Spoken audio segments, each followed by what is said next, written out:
কোরআনুল কারীমের মধ্যে আছে, নাফরমান পাপী হাসরের ময়দানে আফসোস করবে আর বলবে, ইয়া লাইতানি লাম আত্তাখিজ ফুলানান খলিলা, হায় আমি যদি অসৎ এবং মন্দ লোককে দুনিয়ার হায়াতে বন্ধু না বানাইতাম,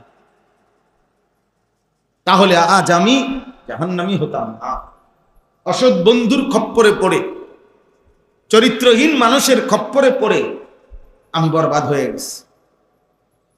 এবং কোরআনে আছে, আল্লাহ বলেন এই অসৎ বন্ধুত্বের চরিত্রহীন আফসুস করতে করতে নিজের আঙ্গুল দাঁত দিয়া কামড়াইয়া ছিঁড়ে ফেলতে চাই কিয়ামত। এই পরিমাণ আফসুস করবে। ভাই, আপনাদের কোনো একজন ভাই, আপনাদের এই বাচ্চা মসজিদ থেকে বাইর করতে হবে, একেবারে ছোট বাচ্চা এগুলো, এদের যদি এই পরিমাণ কষ্ট দেয় তাহলে এটা সম্ভব হবে না বয়ান কর। আমি নয়তো চলে যাইতে হবে, আমার ধৈর্য না কুলাইলে আমি বলতে পারবো না। এই ছোট ছোট বাচ্চা এগুলো মসজিদ থেকে বের করে দেন ডাইরেক্ট, আর নয়তো ভিতরে ঢুকান।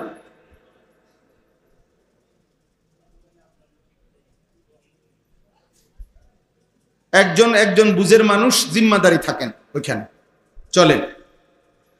তাইলে আমি আপনাদের যারা বয়স্ক বাবা আছেন, আপনারা যারা ছেলেরা আছো ভাই, সবার জন্য কথা এটা, জীবনের হায়াতের একটা হিসাব বুঝতে হবে। মানুষের দুপুরের আগে মেন পরিশ্রমের টাইম, এইতে যদি এই সময় ঘুম যায়, আসরের পরে কাম শুরু করলে হে গুছাইতে পারত না, কাজটা কি করতে পারবে না, কুলাইতে পারত না। আল্লাহর কুদরতি নিজাম দেখেন, এত সুন্দর। আল্লাহ তাআলা সময়ের বন্টন নামাজের সাথে এমন সুন্দর করছে যে ফজর থেকে জোহর এখানে কমপক্ষে 7 ঘন্টা গড়ে ডিস্টেন্স, ব্যবধান প্রত্যেক দিনে সারা বছরে। তাইলে এটা কর্মের টাইম। আবার এশার পরে ফজর পর্যন্ত এখানেও 6-7 ঘন্টার ডিস্টেন্স, এটা ঘুমের টাইম, আমার বান্দার বিশ্রামের টাইম। এই জন্য এশার পরে ফজর পর্যন্ত ফরজ নামাজ দেয় নাই, ফজরের পরে জোহর পর্যন্ত লম্বা টাইম কোনো ফরজ নামাজ দেয় না। আল্লাহ যেন বলছে, বান্দা ফজর পড়ে মনোযোগ দিয়ে তুমি কাজে লাগো, একদম জোহর পর্যন্ত কাজ করো, আবার এশা পড়ে তুমি ঘুমায় পড়ো, আবার একদম ফজরের ওয়াক্ত পর্যন্ত ঘুমাও, উঠা ফজরের নামাজ পড়ো। নাই তো জোহর থেকে আসর ব্যবধান কম, আসর থেকে মাগরিব ব্যবধান কম, মাগরিব থেকে এশা ব্যবধান কি 1.5 ঘন্টা 2 ঘন্টা গড়ে, এতটুকু ব্যবধান। তাহলে আল্লাহ তাআলা কোরআনুল কারীমের মধ্যে বলছেন, ইন্নাস সালাতা কানাত আলাল মুমিনিনা কিতাবাম মাওকুতা, নিশ্চয়ই নামাজ আমার ইমানদার বান্দাদের উপরে ফরজ করা হলো সময় হিসাবে, মাওকুত। অর্থাৎ আমি আল্লাহ তাআলা এটা এলোমেলো দিছি এমন না, আমি আল্লাহ তাআলা এটাকে কি করেছি, হিসাব করে সময় আমার বান্দার পরিবার, প্রয়োজন, জিন্দিগির প্রয়োজনীয় বিষয়, আয় উপার্জন, বাজার, ব্যবসা, লেনদেন, সব কিছুর ব্যাপারে খেয়াল রেখে ঘুম, আহার, নিদ্রা সব কিছু মাথায় রেখেই আমি আল্লাহ তাআলা নামাজের সময় হিসাব করে নামাজকে বন্টন করেছি। সুবহানাল্লাহ। অতএব কোনো ব্যস্ততার অজুহাতে, কোনো অজুহাতে, আল্লাহর কসম, কোনো অজুহাতে সুস্থ, স্বাভাবিক, বিবেকবান কোন মুসলমান নামাজ ছাড়তে পারে না। এজন্য নামাজ যে পড়ে না, হয় পাগল, নয় মাতাল, নয় প্রতিবন্ধী, নয় তার সিরা ছাড়া আর কোনো কারণ। এটাই কারণ। এই পাগলের কোনো কি নাই, ভবিষ্যৎ জানে না। এই মাতাল, নেশাখোরের মতো মাতাল, এই কারণে এই মাতাল সব বুঝে, শুধু নামাজ বুঝে, শুধু নামাজ বুঝেন, আর কোনো কারণ নাই। তো সব কিছু পরিকল্পিত, কিতাবাম মাওকুতা।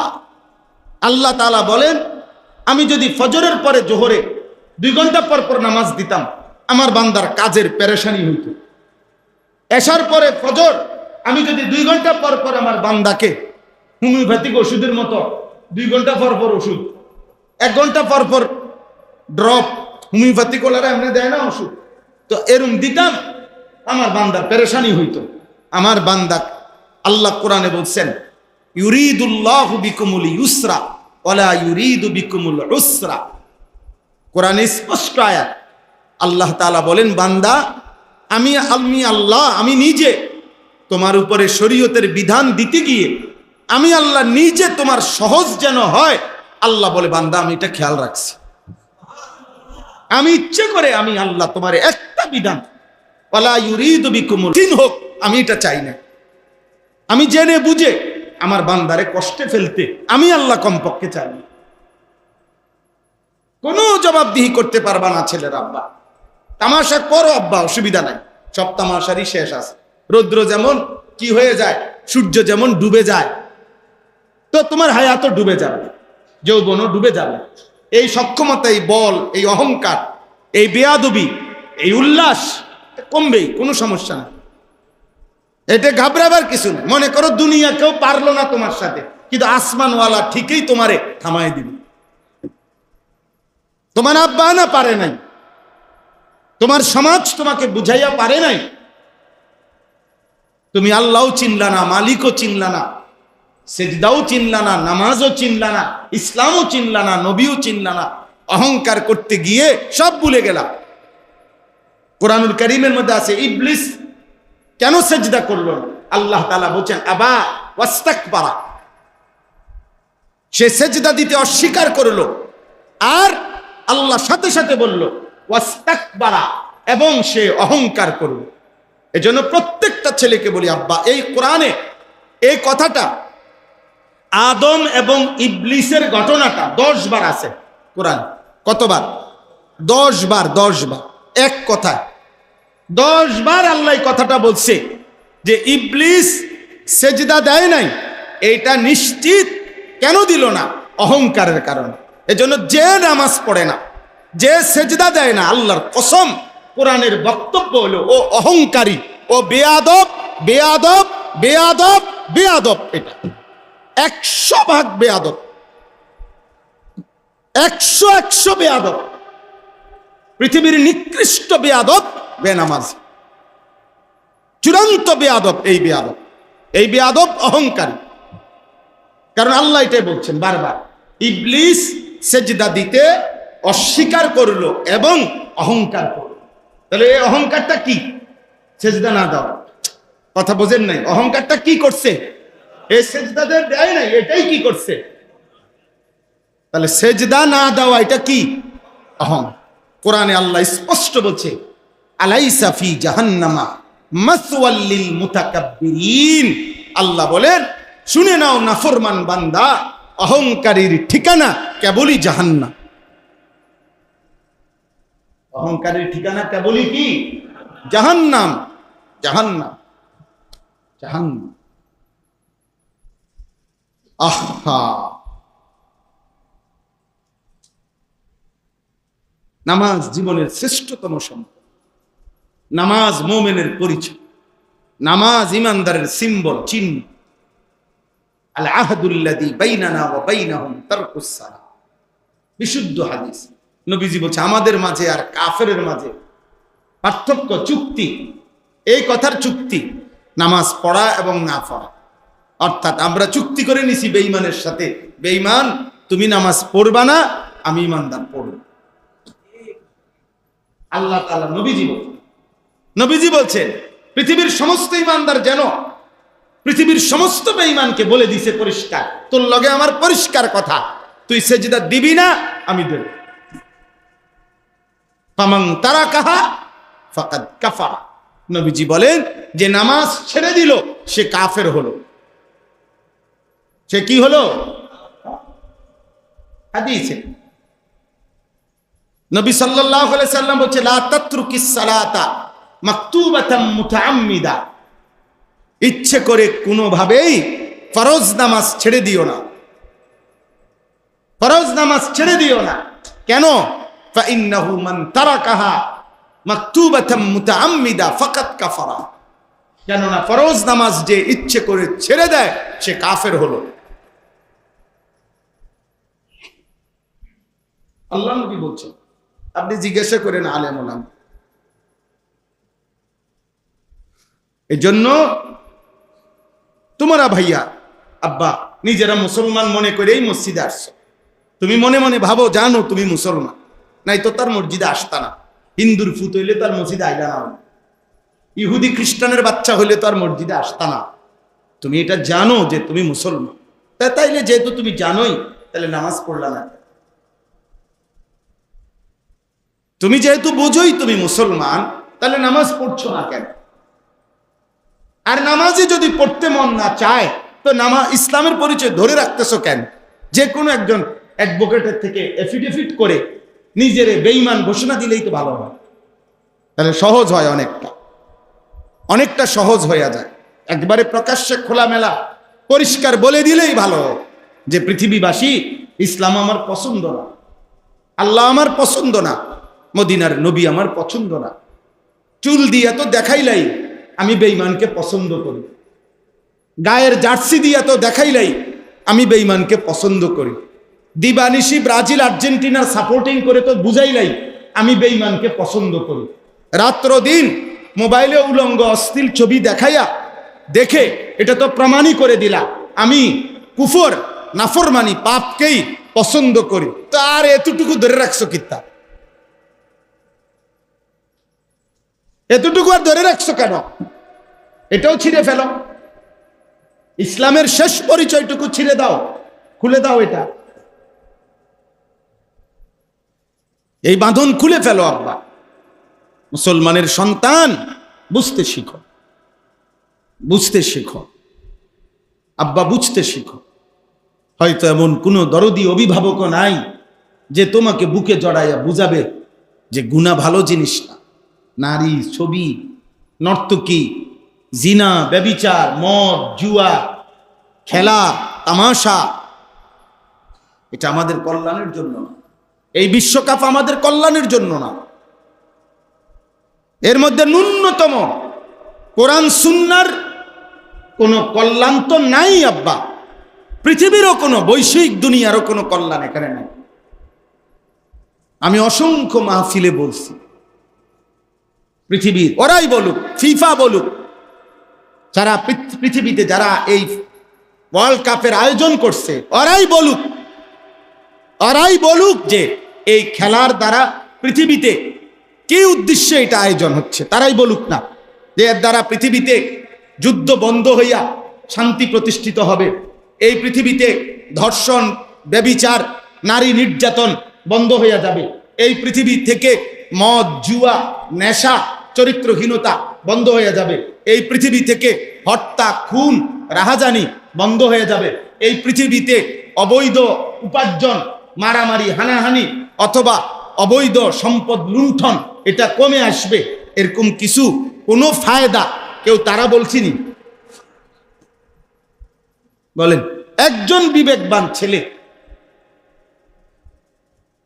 যদি মায়ের পবিত্র দুধ পান করে থাকো, তো তুমি বলো আব্বা, এর আখেরাতের দৃষ্টিটা তো আছেই, কিন্তু দুনিয়াবী দৃষ্টিতেও যদি আমরা বিশ্লেষণ করি, সমস্ত পত্রিকায় আসছে, অনলাইন এবং চ্যানেলের মিডিয়াতেও প্রচার হয়েছে, সারা তিন জায়গায় খেলা আয়োজন হবে আগামী শনিবার থেকে। এই তিন জায়গায়, না শনিবার না, আরো আগে মনে হয়, তো তিন জায়গাতেই আমেরিকা, কানাডা এবং মেক্সিকো, এই তিন জায়গায় নিয়ে এই বিশ্বকাপ, ফুটবল বিশ্বকাপ যেটা হতে যাচ্ছে বৃহস্পতিবার থেকে, তিন জায়গায় বর্তমানে, খোদার কসম বুঝার জন্য বলতেছি, শুধু বুঝার জন্য বলতেছি, তিন জায়গাতেই মিডিয়ার এটাই সংবাদ যে তিন জায়গাতেই সবচেয়ে বেশি বর্তমানে চাহিদা যৌনকর্মী, যেই সমস্ত নারী দেহ বিক্রি করে তাদের রেট সবচেয়ে বেশি।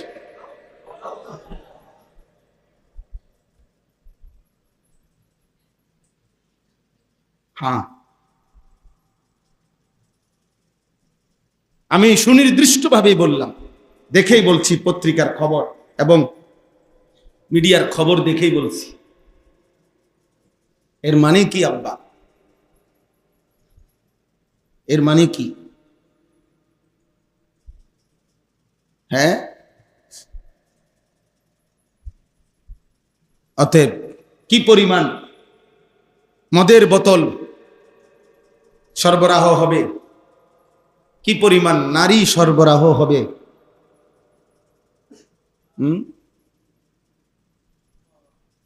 বলো না ভাই, কি পরিমাণ নাচ গান। দেশের তিনটাতে উদ্বোধনী অনুষ্ঠান হবে, তো সেখানে নাচ গান হবে। তো ফুটবল খেলার সাথে নর্তকীর নাচের কি সম্পর্ক বলে? নাচের কি সম্পর্ক? আর নর্তকী নাইচা ফুটবল খেলার কি উন্নয়ন? এটা সম্পূর্ণ জাহিলিয়াত, স্পষ্ট কিতাবে আছে, আমরা সবাই পড়ছি। নবীজি সাল্লাল্লাহু আলাইহি সাল্লামের জামানাতেও মক্কার কুরাইশ কাফেররা তারা যুদ্ধের ময়দানে যখন যাইতো, মুসলমানদের বিরুদ্ধে যুদ্ধে যাইতো, তাদের নারীদেরকে, তাদের নর্তকীদেরকে সাথে রাখতো। তারা নাচতো, গাইতো, তারা উল্লাস করত, গান শুনাইতো, নাচতো আর গাইতো, তাদের সৈন্যদেরকে মনোরঞ্জন করত, যেন মুসলমানদের বিরুদ্ধে যুদ্ধ মজবুত করতে পারে।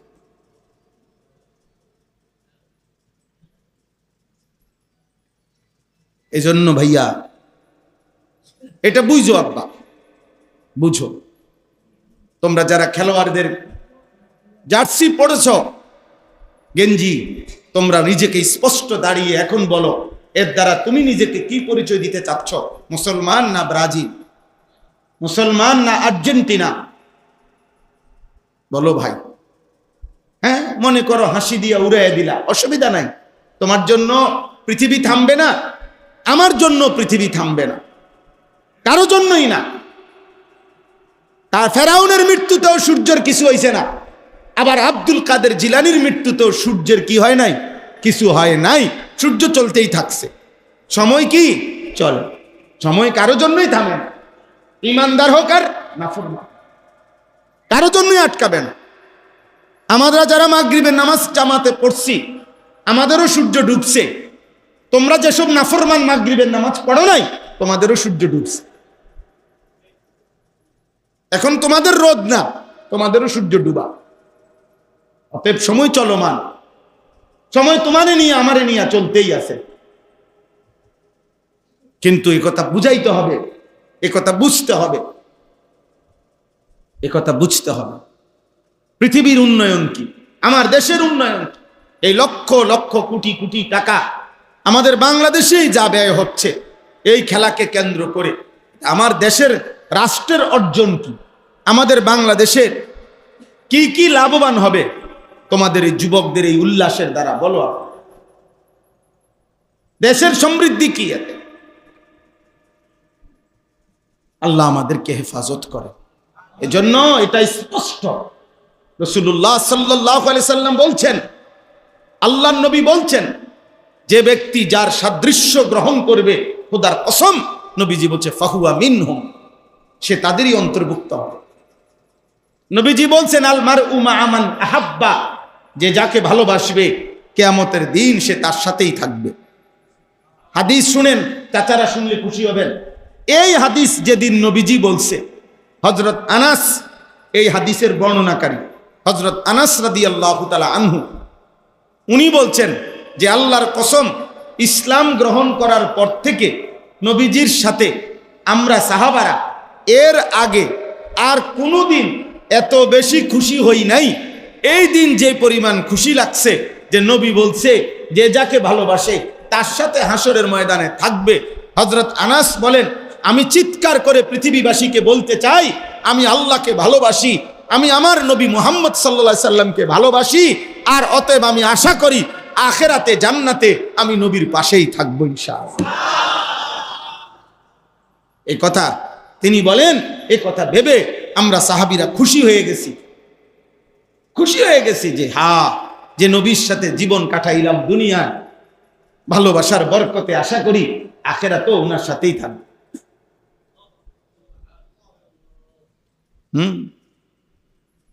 একজন সাহাবী, স্পষ্ট হাদিসের মধ্যে আছে, এক সাহাবী নবী সাল্লাল্লাহু আলাইহি সাল্লাম একদিন একাকী ইস্তেঞ্জা করে বের হইছেন।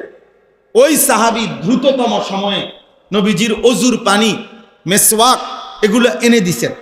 আল্লাহ নবী খুব খুশি হয়েছেন, খুশি হয়ে বলছেন, তুমি আমার কাছে একটা কিছু চাও, একটা কিছু চাও, আজকে দেব, যাও একটা কিছু বলো কি। নবীজি বলছেন, তখন ওই সাহাবী বলছে, আসআলুকা মুরাফাকাতাকা ফিল জান্নাহ। সুবহানাল্লাহ, ইয়া রাসূলুল্লাহ, আজ এই একান্ত বিশেষ দোয়ার সুযোগে আমি আপনার কাছে চাই, আমি জান্নাতে আপনার সঙ্গী হতে চাই। আল্লাহ নবী সাল্লাল্লাহু আলাইহি ওয়াসাল্লাম বলছে, আওয়া গায়রাহা, সাহাবী অন্য কিছু চাও, এটা না। ওই সাহাবী বললেন, ইয়া রাসূলুল্লাহ, আপনি বলছেন চাইতে, আমি এটাই চাইলাম, আমার এটা লাগবে, আমি আপনার সঙ্গী হতে চাই জান্নাতে। আল্লাহ নবী সাল্লাল্লাহু আলাইহি ওয়াসাল্লাম তখন বললেন, তাহলে ওহ ফাআইন্নী বিকাসরাতিস সুজুদ, তাহলে তুমি আমারে সহযোগিতা করো বেশি বেশি সেজদার মাধ্যমে, নামাজ ঠিক করে পড়ো, বাকিটা আমি দেখমু, আমি তোমারে জান্নাতে পাশেই রাখব। সাহাবায়ে কেরামের একান্ত একটা দোয়ার সুযোগ পাইছে, একটা চাওয়ার, এই সুযোগটা কামে লাগাই দিছে যে নবী আপনার সঙ্গী হতে চায়। কি বুঝাইতে চাচ্ছ আল্লাহ? তোমরাই চালাক, আমরা সবাই বেকুব হয়ে গেলাম। ওই দেখো ওই বেয়াদব, ওর গায়ে হেলান দিয়া বসছে। মা, আপনারা দেখবেন, আপনারা যদি আপনাদের ছেলে, এই 200 ছেলে একসাথ করেন, ওদের চেহারা দেখলে, চুল দেখলে, ওদের নড়াচড়া দেখলে আফসোস লাগবে কোনো বিবেক বানে, যাহা আমাদের সন্তান কি করছে, আমরা কোথায়, ইসলাম কোথায়, দিন কোথায়, কোরআন কোথায়, নবীর সুন্নাহ কোথায়, মুসলমানের বাপ কোথায়, মা কোথায়, পরিবার কোথায়, পারিবারিক বন্ধন কোথায়, বলেন। নবী সাল্লাল্লাহু আলাইহি সাল্লামের স্পষ্ট হাদিস, সাহাবায়ে কেরাম বলতেন, আমরা যখন আমাদের সন্তান জন্মগ্রহণ করত, সর্বপ্রথম আমরা আমাদের কুলের বাচ্চাটাকে প্রথম নবীজি সাল্লাল্লাহু আলাইহি সাল্লামের কাছে নিয়ে আসতাম, নবীজির কোলের মধ্যে দিতাম, আর আল্লাহ নবী প্রথম খেজুর কিংবা মধু দিয়ে সামান্য চাবাইয়া তিনি উনার থুতু মুবারক সহ ওই বাচ্চার মুখে দিয়ে দিতেন, আর আমরা খুশি হইতাম যে সন্তানের প্রথম থুতু লালা মুহাম্মদ আরবি সাল্লাল্লাহু আলাইহি সাল্লামের পবিত্র লালা। গর্ব করতেন ওনারা, গর্ব করতেন যে আমার মুখে প্রথম যার লালা ঢুকছে সে নবী আরবি সাল্লাল্লাহু আলাইহি সাল্লাম।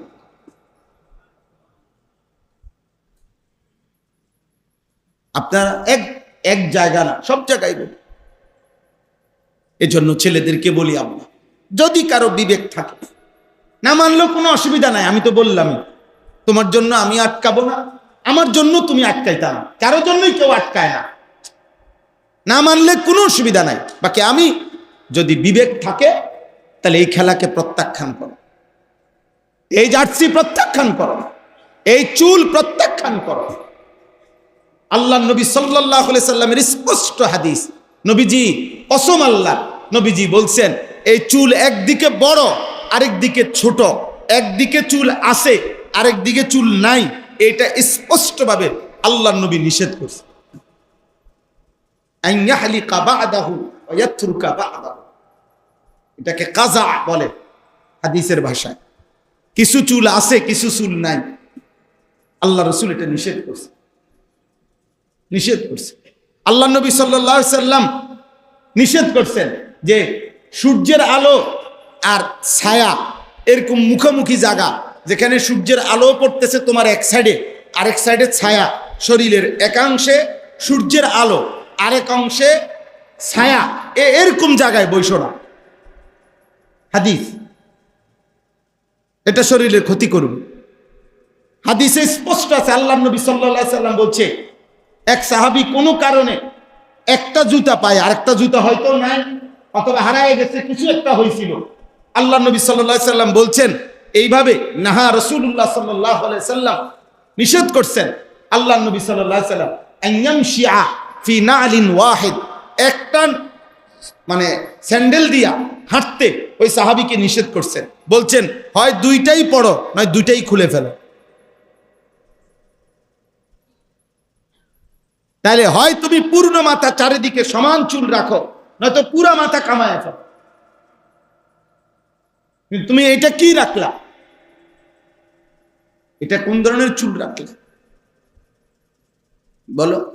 14 বছর বয়সে এই বাপ ভুলে গেলা, 14 বছর বয়সে এই মা ভুলে গেলা, 14 বছর বয়সে আল্লাহ ভুলে গেলা, 14 বছর বয়সে রসুল ভুলে গেলা, 14 বছর বয়সে ইসলামের পরিচয় ভুলে গেলা, 14 বছর বয়সে কোরআনের পরিচয় ভুলে গেলা, 14 বছর বয়সে মায়ের পবিত্র দুধের কথা ভুলে গেলা, 14 বছর বয়সে এই মুসলিম সমাজের কথা ভুলে গেলা, 14 বছর বয়সেই মসজিদ থেকে বিচ্ছিন্ন হয়ে গেলা, 14 বছর বয়সে আজান থেকে বিচ্ছিন্ন হয়ে গেলা, 14 বছর বয়সে আল্লাহর কোরআন থেকে বিচ্ছিন্ন হয়ে গেলা।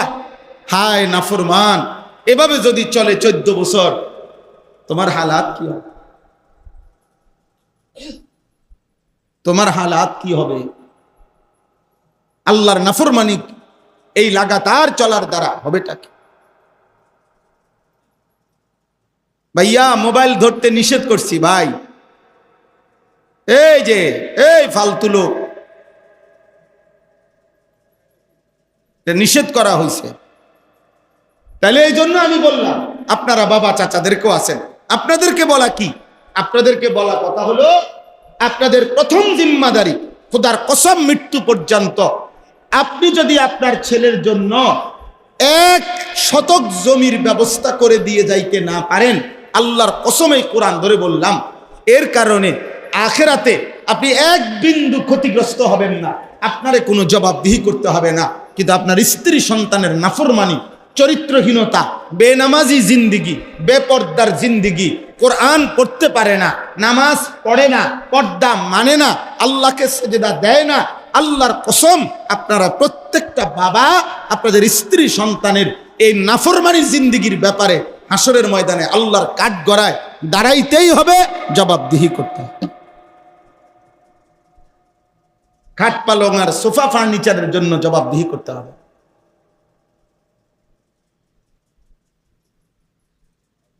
কেউ বলবে না কিয়ামতে, তুমি বাচ্চা থাকতে তোমার ফুতের লেগে ঘর করে দিয়ে গেল না। না, এটা কোনো দরকার নেই। দরকার ঈমান। ওয়া'মুর আহলাকা বিস-সালাহ ওয়াসতাবির আলাইহা, কোরআনের স্পষ্ট আয়াত। আল্লাহ বলছে, তুমি তোমার পরিবারের সদস্যদেরকে নামাজের আদেশ করো, নিজে নামাজের উপরে মজবুত থাকো। লা নাসআলুকা রিজকা, পরিবারের কারো জন্য রিজিকের কোনো পেরেশানি, সহযোগিতা আমি চাই না তোমার কাছে। নাহনু নারযুকুকা, আমি একাই আমি আল্লাহ সকলের রিজিক দেব। তোমার ফুত আমি পাঠাইছি, তোমার ছেলে আমি পাঠাইছি। বুঝেন নাই কথা? আল্লাহ ওয়াদা দিছে, নাহনু নারযুকুকুম ওয়া ইয়্যাহুম, আমি তোমাদেরকেও রিজিক দেব, তোমাদের পরিবারের সদস্যদেরকেও রিজিক দেব। আর এই পৃথিবীতে মনে রাখবেন, রিজিক মানে শুধু ভাত তরকারি না। মানুষের জীবনে, হায়াতে, দুনিয়ার হায়াতে আল্লাহর পক্ষ থেকে মানুষ যা কিছু পাচ্ছে সব রিজিক। সূর্যের আলো, চন্দ্রের আলো, রৌদ্র, বৃষ্টি, আগুন, ফানি, হাসি, কান্না, স্ত্রী, ছেলে মেয়ে, ভাত, মাছ, চাল, ডাল, জমি, ফসল, খাদ্য, ঘুম, আহার, নিদ্রা, এক কথায় সব রিজিক। সব কি বলেন না? সব রিজিক। মানে আল্লাহ তাআলা যা দিচ্ছেন সবই কি রিজিক। আর আপনার যদি এমন হয় যে না, আমার এমন কিছু আছে যেটা আমি আল্লাহ ছাড়া অন্য কেউ দেয়, তো ঠিক আছে, এমন যদি আপনার থাকে তো থাকছে, আমার এমন নাই। আমার কাছে আমার জানা মতে আমার আল্লাহ দেয় না এমন কিছু আমার কাছে নাই। অন্যদের কাছে আছে কিনা সেটা সে বলতে পারে। কিন্তু আমরা কি মনে করি, আমাদের আল্লাহ ছাড়া আমাদেরকে জাররা পরিমাণ দেনেওয়ালা আর কেউ আছে? বলেন না, আর কেউ আছে? তো সেই আল্লাহকে ভুলে যাওয়া, সে আল্লাহর কোরআন ভুলে যাব কেন? সে আল্লাহকে ভুলে যাব কেন? চলেন, এজন্য আজকে এতগুলো কথা বলার অর্থ হইল, ছেলেদেরকে বলি, বাবা গুনাহ ছাড়ো, আব্বা তোমাদের কাছে অনুরোধ, বাপ এমন সুন্দর জীবন নষ্ট করো না। এই নারী, এই ছবি, এই জিনা, এই ব্যভিচার, এই অশ্লীলতা পূর্ণ, এই উল্লাস, এই নর্তকীর নাচ গানওয়ালা এমন খেলা প্রত্যাখ্যান। শারীরিক সুস্থতার জন্য যদি নড়াচড়া করতে হয় তো তুমি কিছু শরীর নড়াচড়া করো, তুমি নিজস্ব ব্যায়াম করো, তোমার শরীর ফিটনেস ধরে রাখো, গুনাহ নাই, কোনো গুনাহ নাই। শুধু নামাজের ক্ষতি না হইলে, হারাম কোনো কিছুটার সাথে যুক্ত না হইলে শারীরিক নড়াচড়া জায়েজ আছে। বাকি এটার সাথে শরীয়তের কোনো কিছু কি হইতে পারবে না, খেলাফ হইতে পারবে। নামাজ ছুটতে পারবে না, হালাল উপার্জনও ছুটতে পারবে না, এবং হারাম কিছু যোগ হইতে পারবে। আমাদের খতিবে আজম মোনাজের জামান আল্লামা নুরুল ইসলাম অলিপুরি দামাত বারাকাতুহুমুল আলিয়া এই কয়েকদিন আগে স্পষ্ট এই ব্যাপারে বক্তব্য দিয়েছে। হযরত এটা পরিষ্কার বুঝায় যে 3 জিনিস যদি না হয় তো স্বাভাবিক যে কোনো রকমের খেলাধুলা, নড়াচড়া, শারীরিক ব্যায়াম, কসরত জায়েজ আছে। 1 নাম্বার হলো এর দ্বারা আমার দ্বীনের আখিরাতের ক্ষতি হইতে পারবে না, গুনাহ হইতে পারবে না। 2 নাম্বার হলো দুনিয়াবি হালাল প্রয়োজন, আপনি আপনার দোকান থুইয়া, ব্যবসা থুইয়া, চাকরি বাদ দিয়া, পড়ালেখা বাদ দিয়ে হাতে খেলে না, দুনিয়াবি হালাল যা প্রয়োজন এইটারও ক্ষতি হইতে পারবে না। আর 3 নাম্বার এটার সাথে কোনো গুনার কিছু মিশ্রণ থাকতে পারবে। আল্লাহ আমাদেরকে বুঝার তৌফিক দান করেন। আমরা স্পষ্ট বললাম, কারো বিবেকে যদি থাকে তুমি মিলাইয়া নিও দুনিয়াবি উপকার আছে কিনা। ব্রাজিল আর্জেন্টিনার সাপোর্টারের সাথে দুনিয়াবি আমাদের রাষ্ট্রের, তোমার জীবনের, তোমার পড়ালেখার, তোমার উপার্জনের কোনো কিছুর সাথে কোনো মিল নেই, সম্পর্ক নাই। বলে এটা এমনি, শুধু না এমনি নিজে নিজে আমি শুধু এমনি হাসি, নিজে আতফাও লারি, নিজে পাও, এরকম মানুষকে যেই কোনো মানুষ বলবে এতে পাগল। এটা যে কেউ বলবে যে এ পাগল, এ নিজে হাসে, তাহলে এটা বলারও তো সুযোগ নাই যে হুজুর আমি এমনি, এটা হালাল হারাম না এত কিছু বুঝি না, আমি এমনি খেলা দেখি না। এমনি দেখবা কেন? সুস্থ স্বাভাবিক মানুষ যে পাগল না, সে এমনি করে কেমনে? স্বাভাবিক সুস্থ মানুষের তো একটা কাজের, আমি ক্যান্টনমেন্ট থেকে রওনা দিলাম, আমার পথে একজনে জিজ্ঞাসা যদি করে কই যান, না কোনো আনে যাই না, এমনি আড়িয়ে, তো হেইতে কি করবো? মা পাগলের কথা বুঝেন না? বাসে যদি কন্ট্রাক্টরে জিজ্ঞাসা করে প্যাসেঞ্জার রে যে কই যাবেন, না কোনো আনে যাবো না, এমনি বইছি আর কি, তো হেল্পার রে কি বলবে কন্ট্রাক্টর? এই পাগল উড়াইছ কীর্তি, তে কই কি এমনি বেলে বলছে বলে, তাহলে এটা হইতে পারেনি কর্মে। তাইলে কি কারণ? আখিরাতের কোনো উন্নতি নাই, রাষ্ট্রের কোনো উন্নতি নাই, আমার ব্যক্তির জীবনের, দুনিয়ার হায়াতেরও কোনো উপকার নাই, এমনি হওয়ারও কোনো কারণ নাই। তো কি কারণ হইতে পারে? আল্লাহ আমাদেরকে মাফ করেন। আমরা গুনাহ ছাড়তে হবে, আমাদেরকে পাপ ছাড়তে হবে। দুনিয়ার ভালো থাকা, আখিরাতের ভালো থাকার জন্য অন্যতম জরুরি গুনাহমুক্ত জীবন। একজন মানুষের জীবনে 3টি জিনিস মৌলিকভাবে জরুরি। কয়টি জিনিস বলেন? এই শেষ কথা আমার, এই আয়াতটা পড়ার জন্য এই 3টা কথা বললেই মুখে আপনি শেষ। 1 নাম্বার ঈমান। 1 নাম্বার ঈমান। ঈমানবিহীন জীবন ব্যর্থ। যার ঈমান নাই ওই মানুষ পৃথিবী যদি 10-12 মালিক হয় তারপরও সে কি ব্যর্থ, 1 নাম্বার সফলতা, কামিয়াবি, কৃতকার্যতা, এর জন্য প্রথম জরুরি কি? ঈমান জরুরি। ঈমানবিহীন মানুষ ব্যর্থ, পৃথিবীর সমস্ত কাফের ব্যর্থ, পৃথিবীর সমস্ত মুশরিক ব্যর্থ। 1। 2 নাম্বার তাকওয়া। 2 নাম্বার কি বলেন? তাকওয়া। তাকওয়া মানে কি? তাকওয়া মানে 2 কথা। 1, গুনাহ থেকে বেঁচে থাকা, আদেশ পালন করতে থাকা,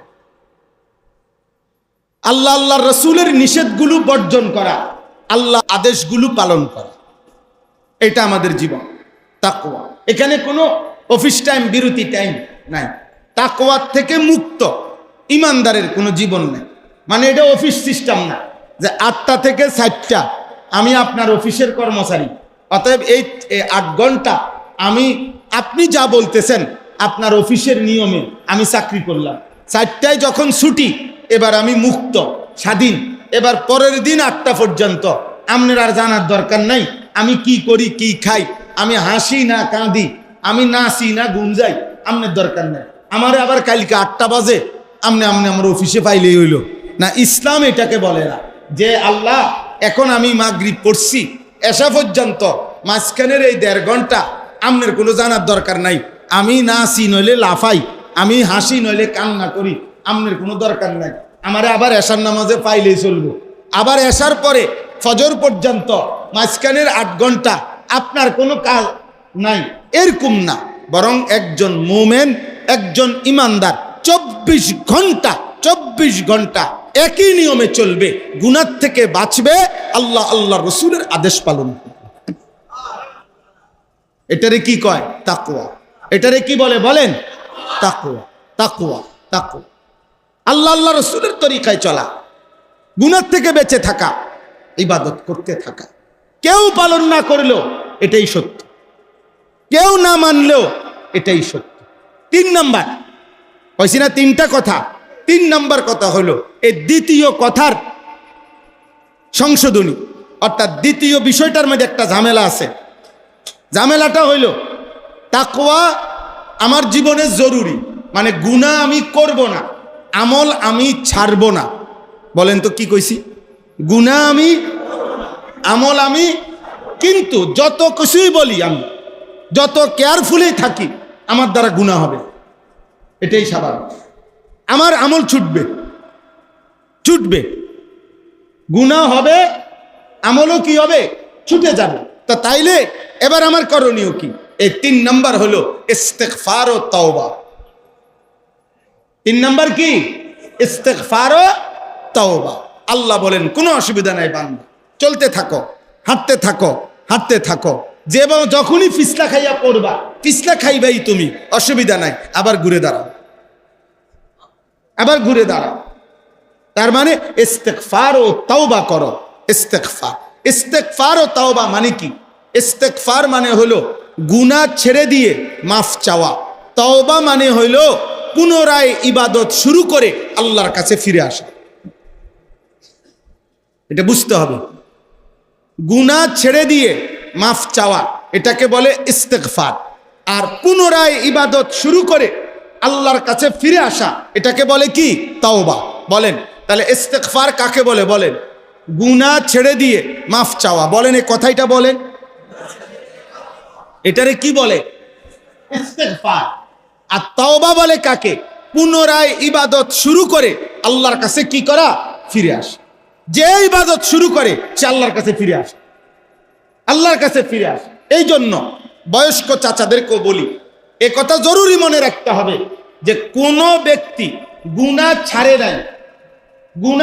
নাই, ইবাদত আবার শুরু করে নাই, এমনি শুধু বলতেছে আস্তাগফিরুল্লাহ ওয়া আতুবু ইলাই, এটা আপনি যত সুর দিয়েই কন, যত চোখের পানি ফেলেই বলেন, যত লড়াচড়া কইরা ডুললে কন, যত হুজুরের তালেই বলেন, যত ফিসাবের তালেই বলেন, যত বিরানির ফুটলার তালেই বলেন, যত খিচুড়ির ড্যাগের তালেই বলেন, এটা তাওবাতুল কাদ্দাবিন, এটা মিথ্যাবাদীর তওবা। এই লোক মিথ্যুক। তার আস্তাগফিরুল্লাহ মিথ্যা, তার আতুবু ইলাইহি মিথ্যা। কথা বুঝেন না? এটা কিতাবের কথা, এটা আউলিয়াদের কথা, এটা ওলামাদের কথা। আপনি সুদের টাকা সম্পূর্ণ আগের জায়গা, জেনে যেই টাকা এনে রয়ে গেছে, কিস্তি যেটা জেনে এটা রয়ে গেছে, বিড়ি পকেটে, হ্যাঁ টেলিভিশনে উনি গিয়েই আইসেও টেলিভিশন থেকে আবার গিয়েই বসবে টেলিভিশনে, মসজিদে ঢুকবার আগে গালি দিয়ে আইছে, মসজিদে বাইরেও গালি দেয়, মাইজগেন দিয়ে কয় আস্তাগফিরুল্লাহ রাব্বি মিন কুল্লি দামবিন ওয়া আতুবু, ডোলে এমনি লড়ে, কিতেন লড়েন বাটপার, লড়েন কিতেন কারে কোন? এই আস্তাগফিরুল্লাহ কারে? আল্লাহ বুঝছে না, হ্যাঁ ফেরেশতা এগুলো বুঝছে না।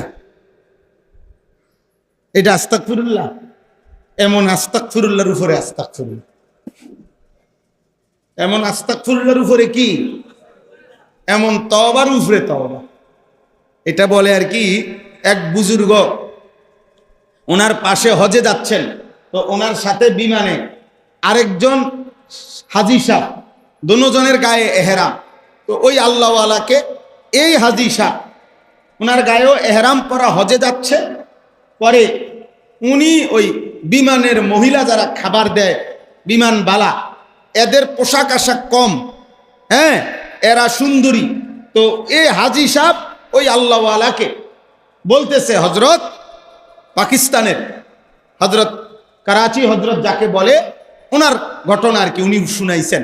তো এই হাজি সাহেব এহরাম পরা, উনি ওই মহিলাদের দিকে তাকায় তাকাইয়া হঠাৎ আফসুস করতে করতে বলতেছেন, হজরত আস্তাগফিরুল্লাহ আস্তাগফিরুল্লাহ, ইয়ে কেসা মঞ্জার হ্যাঁ, আস্তাগফিরুল্লাহ আস্তাগফিরুল্লাহ, হজরত এটা কি দৃশ্য, মহিলাগুলো এত বেপরদা। তখন এই হজরত আল্লাহওয়ালা বলতেছে, ভাই তেরি আস্তাগফিরুল্লাহ পর আস্তাগফিরুল্লাহ, তোমার আস্তাগফিরুল্লাহর উপরে আস্তাগফিরুল্লাহ। মানে কেন? তুমি তো পুরা তাকাইয়াই আসো মহিলার দিকে, তাকাইয়া তাকাইয়া কইতে আসো আস্তাগফিরুল্লাহ, এটা কেসা আস্তাগফিরুল্লাহ, বুঝেন না? তো তিনি বললেন, আরে ভাই পহলে তো নজর হটাও ফের আস্তাগফিরুল্লাহ পড়ো। আগে তো কি করো? নজর হটাও, আরে আগে তো চোখ সরাও, এরপরে না কইবা কি আস্তাগফিরুল্লাহ। তুমি যদি সাইয়া রয়েছো বেড়ির দিকে, তা আপনি যদি টেলিভিশনের দিকে সাইয়া সাইয়া এবারে কয় আস্তাগফিরুল্লাহ আস্তাগফিরুল্লাহ, কিও দুনিয়াটা কি শুরু হইল? কাকায় কয় আস্তাগফিরুল্লাহ, আমনের এরকম আস্তাগফিরুল্লাহর উপরে আস্তাগফিরুল্লাহ, আমনের এই বিড়ি খাওয়াই না আস্তাগফিরুল্লাহর উপরে আস্তাগফিরুল্লাহ, আমনের এই সুদের আর কিস্তির টাকার উপরে পরে আস্তাগফিরুল্লাহ, এটার উপরে আস্তাগফিরুল্লাহ, এমন আস্তাগফিরুল্লাহ হবে। হ্যাঁ, আখেরাত তামাশা না, আখেরাত পরকাল, হাসরের ময়দান। ইমাম সাহেব টিয়া 200 না, টিয়া 200 দিয়া দিচ্ছেন, হুজুর খেয়াল রাখেন, আমি চুরি চামারি যা করার করতেছি, আমনে এই সাইডটা ক্লিয়ার রাখেন, ধরে আল্লাহ চাইলে পারলে আবার দিমু, তখন রাখেন, আবার দিমু, যে সময় পারি 20 টাকা পারি, 50 টাকা পারি, 100 টাকা পারি, দিতে থাকবো আপনার। আমনে আখেরাতের এই সাইডটা আমনে ক্লিয়ার রাখেন, এই সাইডে তো আপনি দেখতে নেই আছেন, আমি সুদ খাই, কিস্তি নেই, বাটফারি সিটারি যা করার করি, এটা নেই, এটা আখেরাত? কথা বলেন, এটা আখেরাত? এটা তো মস্কারি করলেন, 200 টাকা দিয়ে আখেরাত পেলেন। হ্যাঁ, 2টা ফ্যান দিছেন মসজিদে, এই 2টা ফ্যান দিয়ে আখেরাত কিনা ফেলছেন, 1 কাতার টাইলস দিয়া পরকালের জান্নাতের ব্যবস্থা করে ফেলছেন। হ্যাঁ, আখেরাতের দাম দিয়ে দিলেন 30,000 টাকা, এই জান্নাতের মূল্য শোধ করে দিছেন, কি মামুলি? তাহলে এত নবী কাঁদলেন কেন? এত সাহাবারা কাঁদলেন কেন? যুগ যুগ ধরে আউলিয়ারা কাঁদেন কেন? আখেরাতের ভয়ে কাঁদেন কেন? ওনারা নামাজ পড়ে না, এই জন্য কাঁদে। আরে নবী আউলিয়া সাহাবারা যুগে যুগে যে কাঁদছে রাত্র দিন, এই কারণে যে ওনারা নামাজ পড়ে না, এ কারণে যে ওনারা যাকাত দেয় না, এ কারণে যে ওনারা আল্লাহর হুকুম মানে না। তো সমস্ত ইবাদত শতভাগ করার পরেও রাত্র দিন চোখের পানি ফেলে কাঁদছে আখেরাতের ভয়ে, আল্লাহর ভয়ে। এটা না চলেনি, কথা শেষ। অতএব আমি আপনাদের কাছে এই 3টা কথা বললাম। 1 নাম্বার ঈমান জরুর। ছেলেরা, বাবা তোমাদের কাছেও কলিজার মধ্যে যদি কাফেরের প্রতি ভালোবাসা থাকে, কাফেরের প্রতি যদি যুক্তি দেখাও, ঈমানের সমস্যা হবে। গুনার উপরে যুক্তি দেখাইও না, গুনার উপরে যুক্তি দেখাইও না, খেলার উপরে যুক্তি দেখাইও না, তোমার তামাশার উপরে যুক্তি দেখাইও না। সাবধান, নাই তো শরীর থাকবে কিন্তু ঈমান থাকবে না। বাইচা থাকবা, ভাত মাছ খাইবা, ঈমান থাকবে না। সাবধান বললাম। একটা ছেলেকেও যদি বুঝে থাকো বললাম, বন্ধুদের খপ্পরে পড়ে, মোবাইলের আড্ডায় পড়ে, নর্তকীর নাচে পড়ে এমন সুন্দর জীবন শেষ করে দিও না। নর্তকী তোমারে চেনে না, অসৎ বন্ধুরা তোমারে মনে রাখবে না। কারোই কারো বন্ধু থাকে না। আমার প্রাইমারি স্কুলের জীবনের কোনো বন্ধু আর আমার আশেপাশে থাকে না, কে কোথায় থাকে আমি জানি না। আমার মাধ্যমিক লেভেলের কোনো বন্ধু আমার সাথে এখন থাকে না, আমি জানি না কে কোথায় আছে। চলার পথের বন্ধুরা হারিয়ে যাবে, আমি একাই থেকে যাব। একদিন সবাই হারাইতে হারাইতে একদিন আমি এমন জায়গায় পৌঁছবো, এমন গর্তে, যে গর্তে আমার স্ত্রীও আমার পাশে থাকবে না, আমার ছেলে মেয়েও আমার পাশে থাকবে না, আপনজন কেউ আমার সাথে থাকবে না। ওইটার নামই হচ্ছে কবর। ওইটার নাম কি বলেন? সেদিন আমি শতভাগ একা হয়ে যাব, একা হয়ে যাব। এজন্য হাদিসে আছে, আল্লাহর নবী বলছে, কবর ডাক দিয়ে বলে, দুনিয়ার মানুষ, আনা বাইতুল ওয়াহদা, আমি একাকিত্বের ঘর। আনা বাইতুদ দুদ, আমি পোকামাকড়ের ঘর। আনা বাইতুল গুরবা, আমি অপরিচিতের ঘর। অপরিচিত মানুষ দুনিয়াতে ঘর দেখলে আরেকজনের বাড়ি গেলেও বোঝে কোনটা বাথরুম, কোনটা ড্রয়িং রুম, কোনটা ডাইনিং রুম। মানুষের একটা আইডিয়া আছে, আছে না? প্লাস্টিকের দরজা, এটা দেখলে বুঝুন যে এটা বাথরুম। স্বাভাবিকভাবে প্লাস্টিকের দরজা এগুলো বলা হয় কি? বাথরুম। ওয়াশরুম কোনটা এটা বোঝে সে। কোনটা ডাইনিং রুম, ওই সোফা আছে যে রুমে, এটা আন্দাজ করে সবাই এটাই কি রুম, সামনের রুম, ডাইনিং রুম। তাহলে দুনিয়ার মানুষ একজনের ঘর আরেকজনের ঘর দেখলেও চিনে। আল্লাহ রসুল বলে, কবর বলে যে, হে দুনিয়াবাসী, আমার কাছে আসলে দুনিয়ার যত ঘর তুমি জীবনে দেখছো, কোনো ঘরের সাথে মিল পাইবা না, এটা অপরিচিত ঘর, অপরিচিত ঘর। হ্যাঁ, আমি সেদিন ব্রাহ্মণবাড়িয়া রাত 2:30 বাজে এক কবরস্থানে আমরা আরো 2-3 জন মিল্লা জিয়ারত করতে গেছিলাম। রাতের তখন বাজে 2:30, গভীর রাত, একাকী, সর্বোচ্চ 3-4 জন মানুষ আমরা। বড় কবরস্থান, আমাদের একজন নিকটতম মানুষের কবর সেখানে ছিল। তো আমি ওনার জানাজায় যাইতে পারি নাই, দূরে কোথাও মাহফিলে ছিলাম, যার কারণে পরে অনেকক্ষণ দাঁড়াইছিলাম, আধা ঘন্টা। চারিদিকে তাকায় দেখলাম অনেক কবর, লাইট আছে সুন্দর। তা আমার সাথের ওপরে বললাম যে, এই পৃথিবীতে মাটির উপরে কত উল্লাস, কত আয়োজন, কত চিৎকার, কত কিছু হইতেছে, এই মানুষগুলো এখানে পড়ে আছে চুপ, এরা নড়েও না, এরা কথাও বলে, কোনো হাসি, কোনো কান্নাই এদের উপরে কোনো প্রভাব ফেলে না। এই জন্য যুবক কলিজা যদি নরম না হয়, কোনোদিন একাকী, তুমি একা কবরস্থানে যাবে। ওই দেখেন, ওই ওরা ওইখানে, ওই দেখেন হাসাহাসি করতেছে। মাশা আল্লাহ বরকত দান করেন তোমাদের, আল্লাহ তোমাদেরকে বরকত দেন। আফসোস, আফসোস। এই সবসময় দেখবেন এরকম, কিছু দিল আছে পাথর। আল্লাহ তাআলা কোরআনে বলছে, কিছু পাথর আছে যে পাথর ফাইটা আল্লাহর ভয়ে, সূরা বাকারাতে আছে, খোদার কসম। আল্লাহ বলছে, কিছু পাথর আছে আমার, এমন পাথর যে পাথর আমি আল্লাহর ভয়ে ফাইটা পানি বাইরে। এ তো কোরআন শরীফের আয়াত। আর কিছু নাফরমান আছে এমন, এই নাফরমান তার উপরে আসমানের গজব যখন পড়ে, তখনও বেঈমানে আল্লাহর দিকে ফেরে না। এই জন্য হাদিস আছে, আবু জাহেলকে যখন আব্দুল্লাহ ইবনে মাসউদ কল্লা কাটতেছিল বদরের যুদ্ধের দিন, আবু জাহেল এই বেঈমান তখন বলছে, আবু জাহেল আব্দুল্লাহ ইবনে মাসউদকে বলছে যে, কল্লাটা একটু বাড়াইয়া কাইটো, যাতে করে দূরের থেকে মানুষ বুঝে এটা সর্দারের কল্লা। এটা হাদিস। কত বড় বেঈমান! হচ্ছে কল্লা বাড়াইয়া কাটো, একটু বাড়াইয়া কাটো, যাতে দূরের থেকে চিনা যায় এটা সর্দার আবু জাহেলের কল্লা। এই জন্য আব্বা মনে রাখো, আবারও বলছি, দিল নরম করো, আল্লাহকে ডাকো, আল্লাহকে ডাকো। কেউ ডাকে না তোমারে, কেউ ফিরায় না। তোমাদের চুল দেখে অনেকে বুঝে যে এই জঙ্গলি রে ডাইকা লাভ হবে না, এটা বাপ। তোমাদের হাঁটা চলা দেখলে অনেকে বুঝে, এই জন্য সমাজের মানুষ আর তোমাকে ডাকে না, লজ্জায় ডরে, মনে করে কুকুর ডাক দিলে হয়তো সরে যাইবে, কিন্তু এই সরবে না, এই গার ফিরাই দেবে। তার চাইতে ভালো বাদ দাও, চলতে থাকুক, নষ্ট হয়ে গেছে গেছে, আর কি করবে।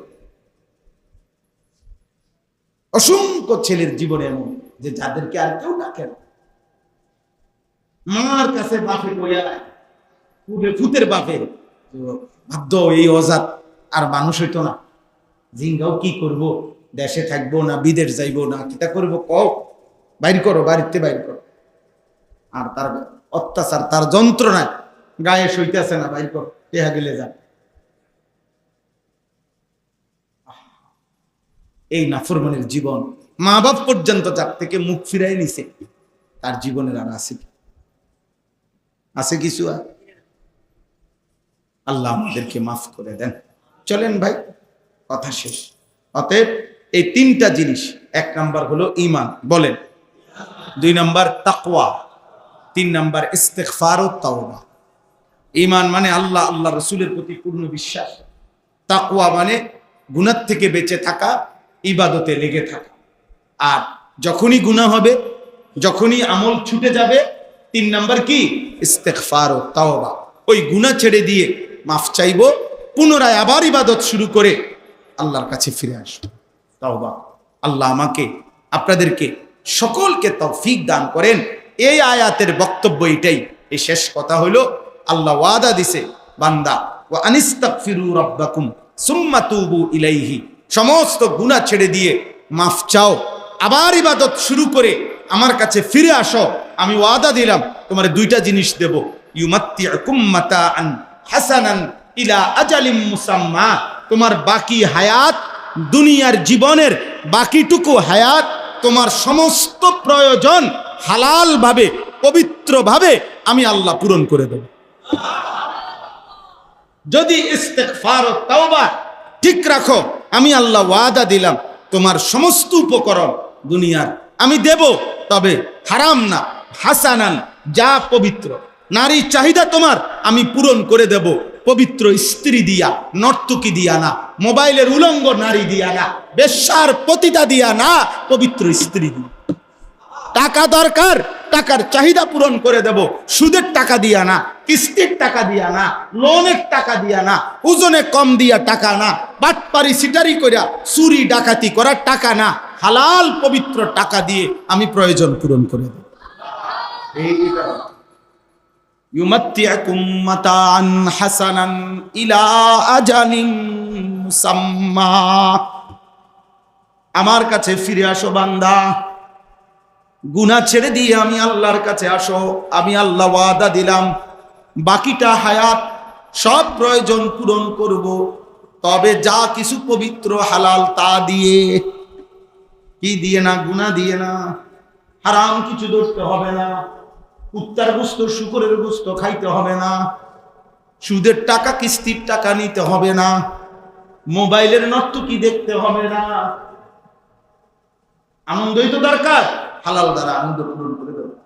আমি তো অনেক সময় বলি, আমার 4.5 বছরের মেয়ে আছে, ছোট মেয়ে, আমার মেয়ে যখন হাসে আমি ওর দিকে তাকাইলে মনে হয় গোটা পৃথিবী হাসে, আমার দিল খুশ হয়ে যায়, ওর দিকে তাকাইলেই দিল শান্তি লাগে। আমার ছোট মেয়ে, আমার স্ত্রী আছে, আমার মন চাইছে, আমি আমার বিবির দিকে দেখে সুবিধা। নবী সাল্লাল্লাহু আলাইহি ওয়াসাল্লাম বলছে, স্বামী স্ত্রী যদি মেলামেশাও করে, আল্লাহর কসম নবী বলছে ওই ব্যক্তির আমলনামায় সাদকার সওয়াব হয়। সাহাবী জিজ্ঞাসা করছে, এত সওয়াব? নবীজি বলছে, এটা যদি হারাম কোন নারীর সাথে করে গুনাহ হয়? সাহাবী বলছে, অবশ্যই গুনাহ হয়।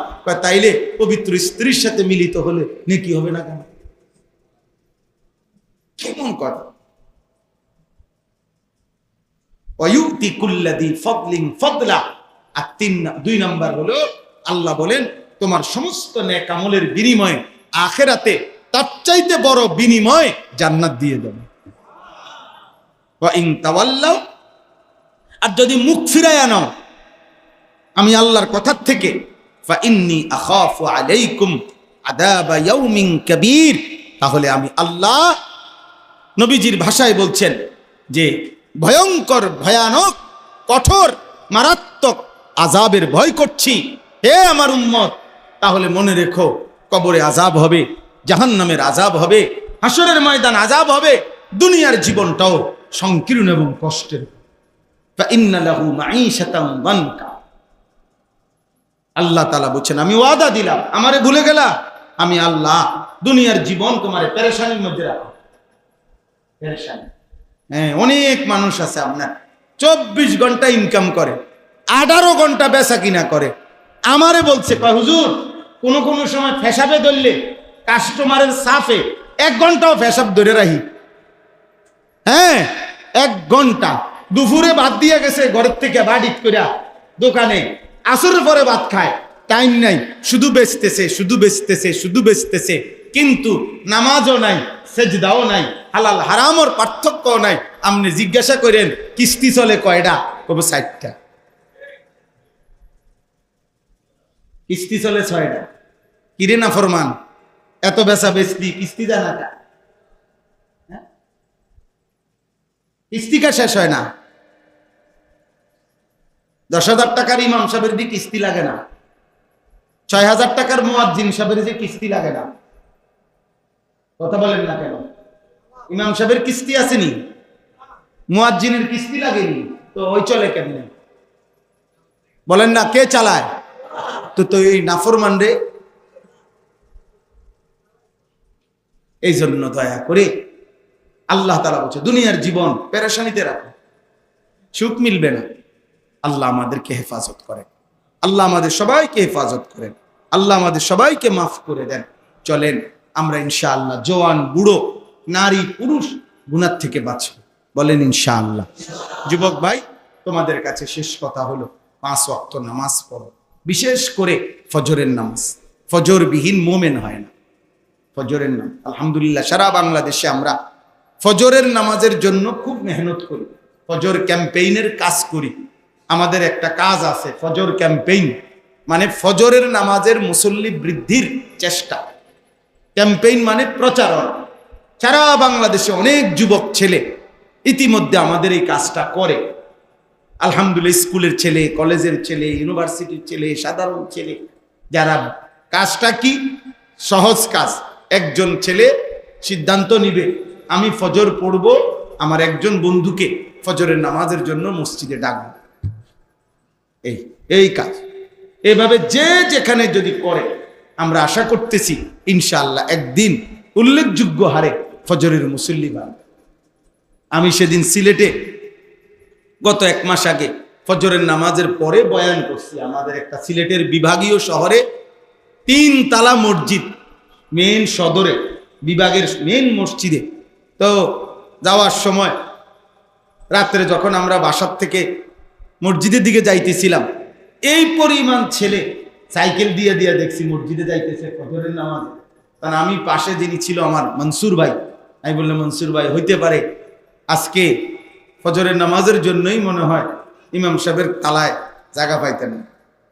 ঠিক এই কাছে গেছি মসজিদের সামনে, মুয়াজ্জিন বলতেছে, হুজুর, যে তালায় ইমাম দাঁড়ায়, দোতলায়, এনে একজনের আর জায়গা নেই। ফজরের নামাজ আমরা স্বপ্ন দেখি একদিন এমন হবে, জুমার নামাজের জন্য যেমন মানুষ দাঁড়াইয়া থাকে, একদিন ফজরের নামাজের জন্য ইনশাআল্লাহ দাঁড়াইয়া থাকবে। একদিন মসজিদ কমিটি বলবে, ফজরে মুসল্লি জায়গা হয় না, মসজিদ বাড়াও। এখন যেমন কি বলে, জুমার নামাজে কি হয় না, জায়গা হয় না, এর লেগে 3 তালা বানাও। একদিন জুমা এবং ফজর বরাবর হবে ইনশাআল্লাহ, হবে ইনশাআল্লাহ, হবে হবে। হয়তো আমি কামে লাগছি বা লাগলাম না, আর কি, ইসলাম বিজয়ী হবে। নবীজির কথা বাস্তবে কি হবে।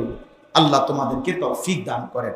যাদেরই সুযোগ হয়, নিজেরা ইমাম সাহেবের মশওয়ারা নিয়ে নিজেদের মধ্যে, যেই যুবকরা মাহফিলের আয়োজনের সাথেও জড়িত ছিলেন, তোমরা বসো। একজন হলে একজনই বসো।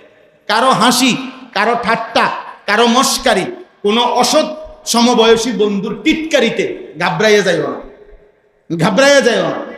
2-4 জন মুনাফিক, 2-4 জন বেঈমান, 2-4 জন নাফরমান শয়তান যাদের ভিতরে সোয়ার হইয়া ওদেরকে দিয়া তোমাকে টিটকারি করবে, কিন্তু এতে ঘাবড়াইলে হবে।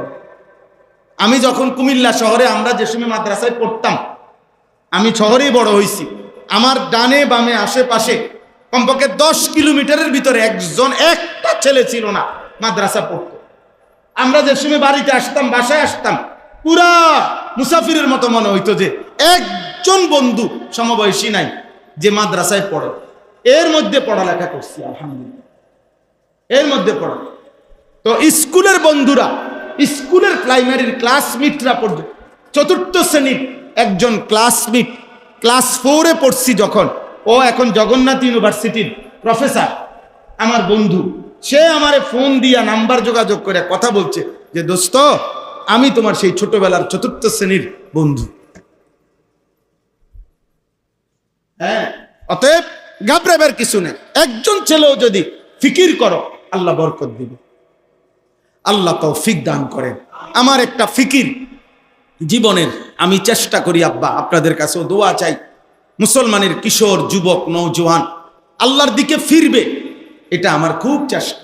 আমার কত হলো, স্কুলে পড়ুক, কলেজে পড়ুক, ইউনিভার্সিটিতে পড়ুক, কোনো অসুবিধা নাই, যে যেখানে পড়ুক, কিন্তু দিন শিখুক, আল্লাহ চিনুক, প্রয়োজন পরিমাণ কমপক্ষে কোরআন, সূরা, কেরাত, দোয়া, কালাম শিখুক। এই জন্য আমাদের মাদ্রাসা কুমিল্লা ক্যান্টনমেন্ট, ময়নামতি সাহেবের বাজার, ওই মাদ্রাসায় আমরা আজকে 2 বছর যাবত প্রতি 2 মাস পর পর, 3 মাস পর পর আমরা শুধু স্কুল কলেজের ছেলেদের জন্য কোর্স করাই, কখনো 1 দিনের, কখনো 3 দিনের। উদ্দেশ্য হইল এই অল্প সময় মুসলিম ছেলেরা দিন শিখবে, অজু, নামাজ, সূরা, কেরাত, দোয়া, কালাম, রুকু, সেজদা শিখবে, যেটুকু পারে, যেটুকু সম্ভব হয়। গত বছরও আমরা বরাবর 500-র উপরে ছেলে 3 দিনে 6 দিন, মোট 2 বারে আমরা স্কুল কলেজের ছেলেদেরকে 3 দিন রাইখা অজু নামাজ শিখাইছি। আবার একদিনে প্রায় 650-র মতো ছেলে সকাল থেকে রাত পর্যন্ত দিন শিখাইছি আলহামদুলিল্লাহ, আমাদের ওস্তাদ ছাত্র দিয়ে। আগামী শনিবার, এই আজকে হলো মঙ্গলবার, বুধ, বৃহস্পতি, শুক্র, শনিবার 13 তারিখ আমার মাদ্রাসায় আবার এই কোর্সটা হবে 1 দিনের, স্কুল কলেজের ছেলেদের জন্য, 30 বছরের নিচে যাদের বয়স তাদের জন্য। এ সকাল 8টায় শুরু হবে, রাত 9টা পর্যন্ত, এশা পর্যন্ত ইনশাআল্লাহ। সকাল 8টা থেকে জোহর পর্যন্ত পড়ানো হবে।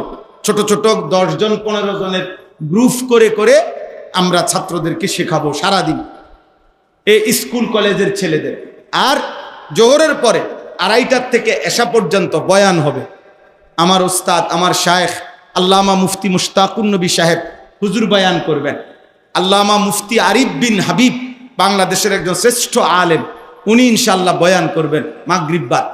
এই জন্য এখানে যত ছেলে আসো, নওজোয়ান ভাই, তোমাদেরও দাওয়াত, যদি সুযোগ হয় যাওয়ার চেষ্টা করবেন, যারই সুযোগ হয়। সকাল 8টা থেকে রাত 9টা পর্যন্ত, শুধু আসা যাওয়ার গাড়ি ভাড়া নিজের, আর বাকি ওইখানে যাওয়ার পরে সকালের নাস্তা, দুপুরের খাবার, রাত্রের খানা দানা সব কিছু আমাদের দায়িত্ব। আল্লাহ যদি তৌফিক দেয় ইনশাআল্লাহ আমরা এগুলার ইন্তজাম করব।